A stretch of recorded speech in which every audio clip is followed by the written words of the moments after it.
रात के सन्नाटे को चीरती हुई घड़ी ने 2 बजाए। बाहर कुत्तों का रोना अचानक हिंसक भौंकने में बदल गया था, जैसे उन्होंने मौत को देख लिया हो। उनकी डरावनी आवाजों ने सुहानी की नींद कच्ची कर दी। उसने भारी आंखों से खिड़की के बाहर झांका और उसका खून जम गया। दूर अंधेरे में एक लड़की बदहवास होकर दौड़ रही थी।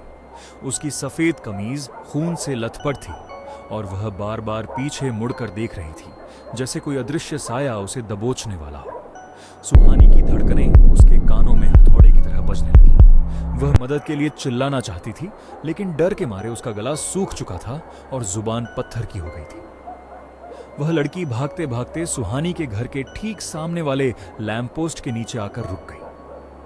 उसकी सांसें फूल रही थीं। उसने धीरे से अपना सिर उठाया और सीधे सुहानी की खिड़की की तरफ देखा। उसकी आंखें नहीं थीं, बस 2 काले गहरे गड्ढे थे जिनसे काला खून बह रहा था। अचानक सन्नाटे को चीरती हुई एक बर्फीली हवा चली। हवा इतनी तेज थी कि खिड़की के शीशे थरथरा उठे। सुहानी की आंखों के सामने उस लड़की का शरीर कांपा और बिना किसी आवाज के उसकी गर्दन धड़ से अलग होकर नीचे गिर गई।